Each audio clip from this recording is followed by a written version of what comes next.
Hello everyone, welcome back to another episode of Hallowed Be Thy Game, and today I am beyond excited to be sharing with you my first impressions of Persona 5 Tactica. Now, if you enjoy reviews on Persona and SMT games, please consider liking and subscribing. It helps out the channel so much. I can't get enough Persona or SMT here. I love Atlas games, and I am so excited that Atlas was kind enough to send over a review code for this game. Now, all the gameplay footage you're going to be seeing today is on Steam through Steam Deck. I've played this entirely on Steam Deck so far, and it works like a dream. As of the recording of this video, I'm about 15 hours into it. Probably by the time this video goes live, I'll be another 5 or so into it. However, I'm just taking my time with this game. But without further ado, let's go ahead and jump right into the story of this game. Now, it is just another excuse for the Phantom Thieves to get together. They've been able to meet back up for a get-together, and they've been pulled into the metaverse for some shenanigans that's going on with the Legionnaires. Now, I won't go into much more detail than that. Like I said, I've just made it out of the first major area of the game. However, so far, it is just another charming, well-executed story for me. Do I think this is a supplement for playing the base game? No. I think, obviously, Persona 5 Royal's story just is one of my favorites in gaming. I love it so much. This is another kind of vacation adventure excuse for the Phantom Thieves to get together. It's so charming. This is absolutely, just a joy for like a hardcore Persona fan to play. I think if you're new to the series, I would highly suggest you obviously start with Persona 5. There's no heavy reliance on previous story beats. As long as you know the Phantom Thieves are a motley crew of individuals, you'll be able to have fun with this game.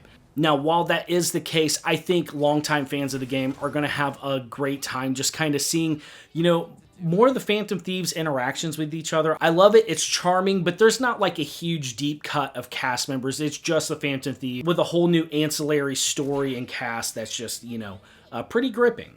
Now, also to get right out of the way, the music slaps in this game. I'm not able to play a whole bunch of music for you from it, sadly, but I'm telling you, the battle theme, all the major story beats, and just kind of the hub world theme, they just slap for me. I love it.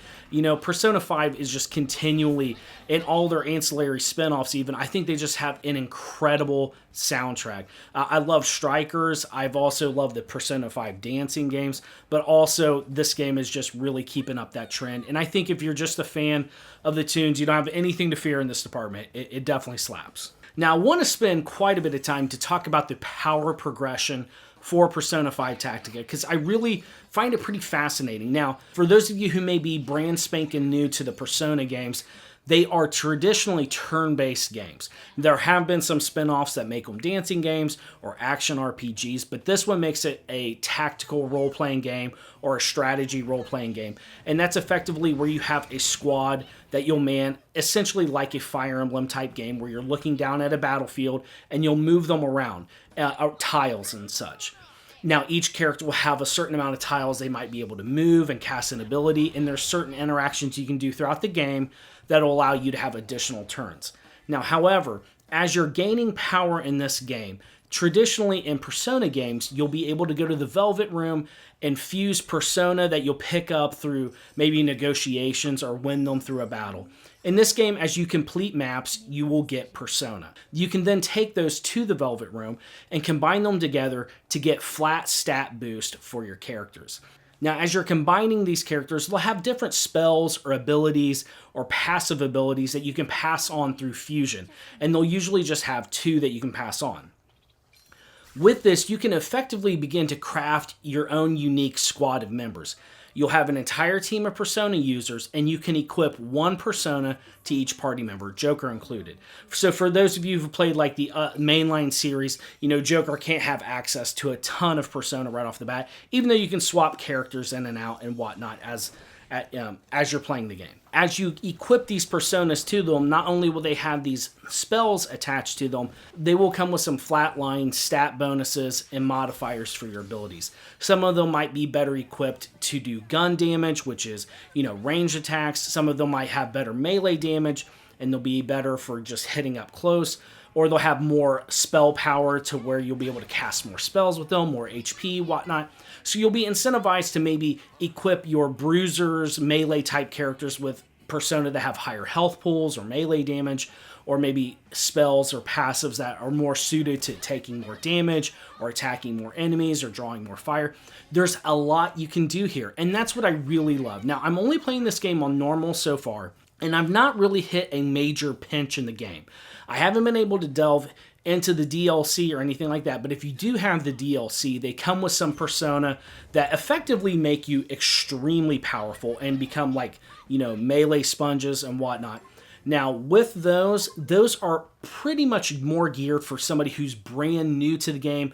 Maybe you're extremely nervous, or you've heard the Persona games might be harder and whatnot, which they're not. They're extremely balanced and well entries. But if you're looking for that little bit more of cushion to maybe enjoy more of a story experience, those DLC Persona are really going to help pad you through a lot of difficult encounters in the game. However, there are multiple difficulty options, and they can be changed at will. So if you feel like you're just kind of breezing through the game, or you feel like you're hitting a brick wall, you can just kind of monkey with the difficulty settings till you find your comfort level to be able to progress through. Again, I'm not an SRPG connoisseur. Yes, I like Fire Emblem. Yes, I love Devil Survivor.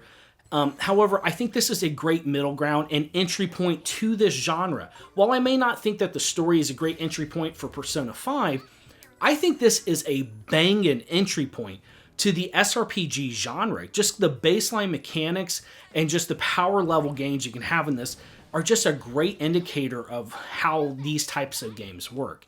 Now, with that, you have the persona that are going to be the main source of power progression, but you do also have your GP points that you'll gain through conversations, extra dialogue options you can have during the hub world, or you can take on these really extremely cool, and I think the highlight of the game so far for me, these quests. That'll be different types of challenges that will force you and teach you how to utilize the mechanics that the game has at your feet. And with those, they will kind of want you to take certain party members to these challenges and utilize their unique special abilities, because each party member will have kind of a different specialty that they'll be able to utilize in combat.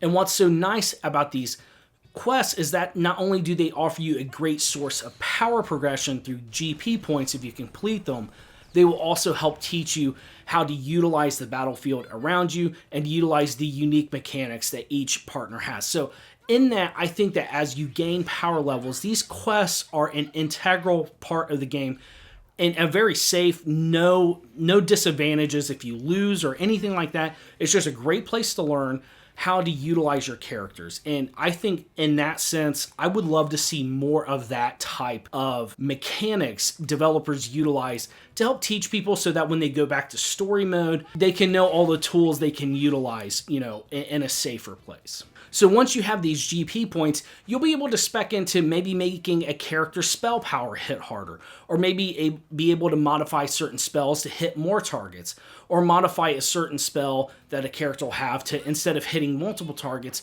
just hit really hard for a single target, or have more health, more spell power, or gain more spell power while you're behind cover. It's just, a really cool, unique power progression system that I have been addicted to. I really am enjoying my time with this. And what's so nice is that it kind of leads into a lot of the other gameplay mechanics that I want to get into now. Now, yes, this is an SRPG, a strategic role-playing game, so you're going to have a battlefield of tiles in front of you. What's so cool about Persona 5 Tactica is that it takes a typical SRPG, but it really utilizes the importance of the battlefield itself. So yes, I've mentioned before that there's going to be obstacles throughout all the entire map, and you can use these obstacles as cover. Some cover will completely block all fire that's coming against you, but you won't be able to shoot directly over top of it, so it can offer kind of some plus and minuses.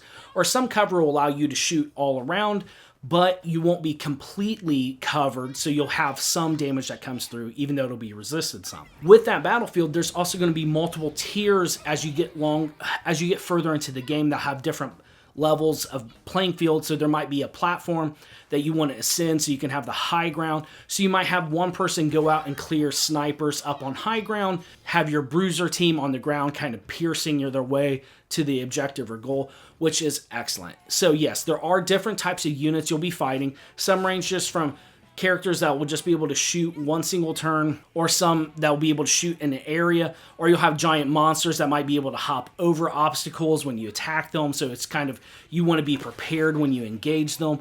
There might be some units that buff or heal other units, so you want to have some priority with those, and there are boss fights in this game, which I was so curious how they were going to utilize with the different battlefields and whatnot. But what's so excellent is the bosses don't feel more like a DPS check, but more so a mechanics check.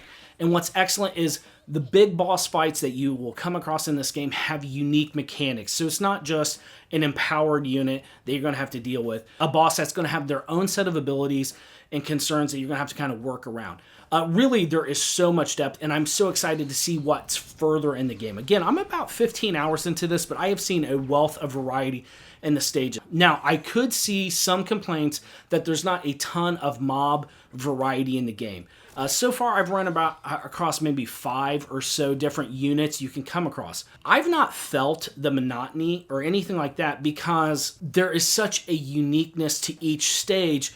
When I come across a new stage, there's so much variety in how to approach encounters. It's just an excellent puzzle that you'll be able to figure out. And just some of the unique things you can expect to do in this game, it kind of takes a lot of the cool flair from Persona 5 Royal and incorporates it in a different way into Persona 5 Tactica. So what I mean by that, the crux of this game is you want to try to get enemies out of cover.